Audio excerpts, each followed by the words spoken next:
नवाबगंज के सामुदायिक स्वास्थ्य केंद्र सीएचसी में विश्व स्तनपान दिवस के अवसर पर श्री राममूर्ति स्मारक कॉलेज के जीएनएम थर्ड ईयर के छात्रों ने नुक्कड़ नाटक के माध्यम से प्रेग्नेंट महिलाओं और उनके परिवारों को स्वास्थ्य संबंधी महत्वपूर्ण जानकारियां दी।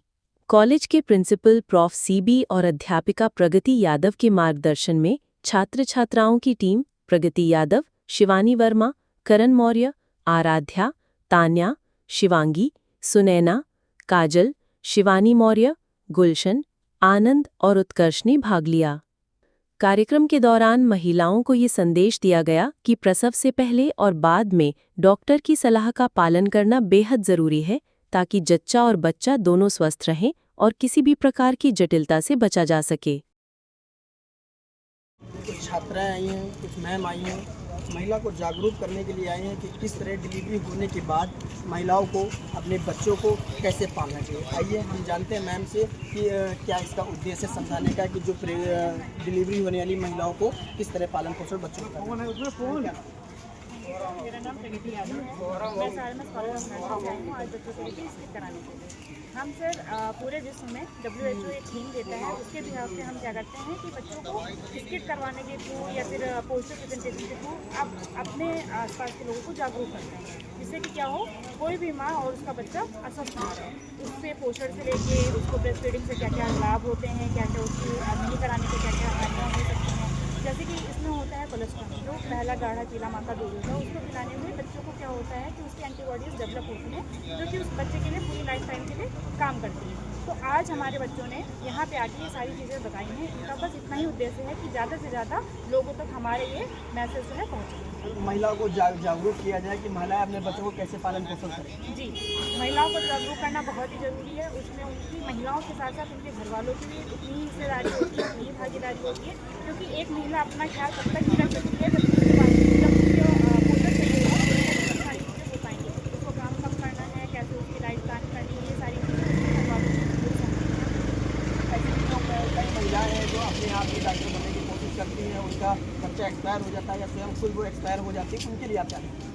जी, उनके लिए बस इतना ही कहना है कि आधा ज्ञान जो है बहुत ही खतरनाक होता है। या तो आप ज्ञान रखिए, पूरा रखिए, गूगल की हेल्प लेके या फिर किसी की बातों में आके अगर आप कोई भी काम कर रही हैं तो एक बार हमारा यही है कि डॉक्टर से आके सलाह ज़रूर लें, क्योंकि इसमें कुछ भी आपका हानि नहीं होता है, जस्ट फ्री ऑफ कॉस्ट होता है। 1 रुपये का साथ पर्चा बनता है और कभी कभी गवर्नमेंट इसके लिए भी फ्री में सारी चीज़ें प्रोवाइड कराती है। और बच्चे के प्रसव होने के बाद भी क्या करती है, आपको सुकन्या योजना और बहुत सारी योजनाएं हैं जिसके बाद आपको पोषण की पैसे भी मिलते हैं।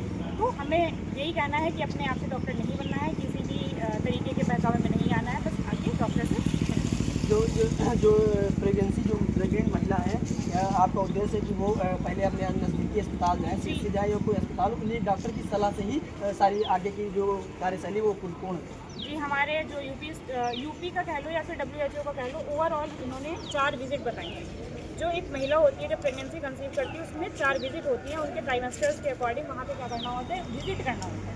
आपको जाना है, एक आपको पर्चा मिलेगा, उसमें आपको कौन कौन से टीके लगने हैं, आयरन फॉलिक एसिड की दवाइयाँ कब कब लेनी है, उसमें सारी चीज़ें मेंशन रहती हैं। आप ज़्यादा भी जा सकते हैं, लेकिन कम से कम आपको 4 बार तो जाना ही जाना चाहिए कि आपके बच्चे को क्या समस्या हो रही है। 4 बार आपको अल्ट्रासाउंड करा के देखना। और भी हमारे साथ जीएनएम की छात्राएं हैं, उनसे हम पूछेंगे क्या उद्देश्य से आप लोग यहाँ पे आए।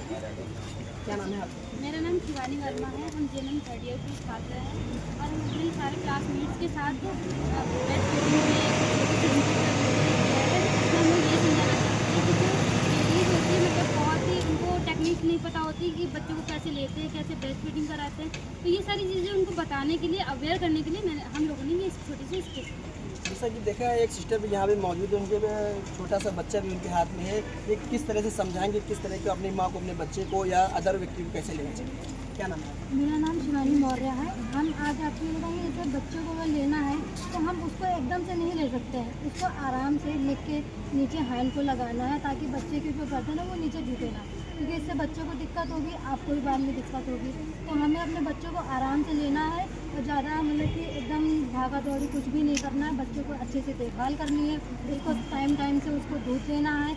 हमेशा अपनी माँ का ही दूध बच्चों को देना चाहिए। जैसा कि हमने बात किया जीएनएम की छात्रा हैं और एक मैम भी साथ में हैं, उनसे भी मैंने बात करके जाना। उनका सिर्फ यही एक उद्देश्य है कि जो प्रेग्नेंट महिलाएं हैं वो अपने आप डॉक्टर बनने की कोशिश ना करें, अपने नज़दीकी हॉस्पिटल जाएं, CSC जाएं या अदर कोई हॉस्पिटल जाएं, डॉक्टर की सलाह से ही आगे की प्रक्रिया करनी चाहिए कि जिससे जच्चा बच्चा दोनों स्वस्थ रहे। यही उद्देश्य था SRMS कॉलेज के जो छात्राएं आई हैं, मैम आई हैं, उनका बस यही उद्देश्य था समझाने का कि महिलाओं को जागरूक किया जाए कि जो प्रेग्नेंट महिला हैं वो अपने आप कोई कार्य न करे, डॉक्टर की सलाह से सारा काम